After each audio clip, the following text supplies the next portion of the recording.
सर्वच आजवर जेवढे जेवढे कार्यक्रम होत आहेत आपण सर्व कोकणी आहोत है की नाही? तर या कोकणचा महिमा गातो, कोकणचा महिमा गातोय की कोकण हा समृद्ध आहे, कोकण माझा समृद्ध आहे. पण हे माणसं नाही बोलत आहेत. आपण आता माणसं कलियुगात बोलतोय. हे विधिलिखित आहे, पुराणात सुद्धा ते म्हटलेलं आहे. म्हणून आपण कदाचित योगायोगाने आपण म्हणतो माझा सर्व गुण संपन्न कोकण आहे, रत्नाची खाण असा कोकण आहे. पण हे कोण म्हणतंय? कैलासावरती कोण म्हणतंय?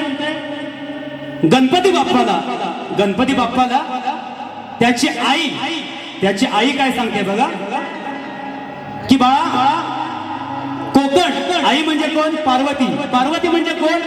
कोकणात गणपतीच्या आगमनाबरोबर कधी 1.5 दिवसांनी, कधी 2 दिवसांनी, 3 दिवसांनी जी कोण येते घरी आपल्या पाहुणी ती गौराई म्हणजे पार्वती माता काय सांगते बघा. गण जरी मी तुरेवाला असलो पण त्या मातेने माझ्या कोकणाला समृद्ध कोकण असं म्हटलंय. हे माझ्या विषयातून गातोय, बघा लक्षात असू द्या.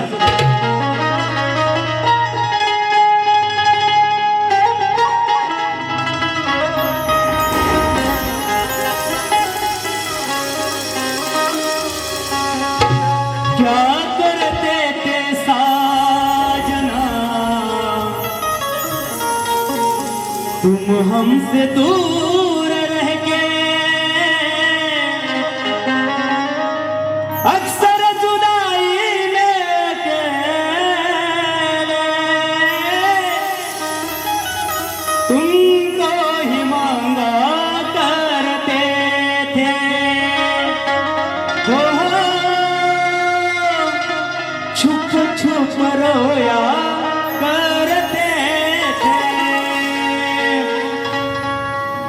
कोकण सार माझ्या कोकण सार तुझं कुठं स्वागत होणार नाही.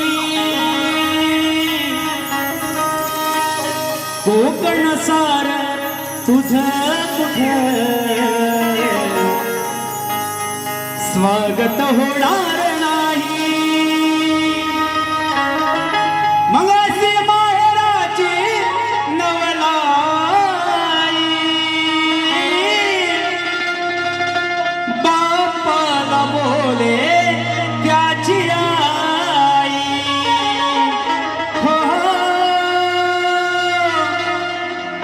बापाला बोले गवराई.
स्वर्गाचे दार साजन गातो कोकणाची परछाई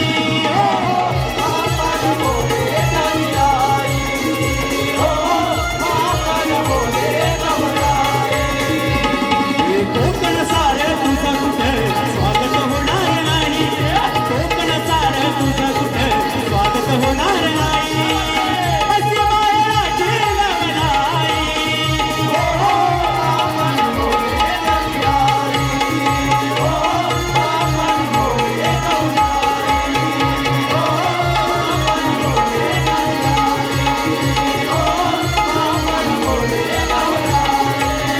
मग अशी माहेराची नवलाई बाबाला बोले त्याची आई हो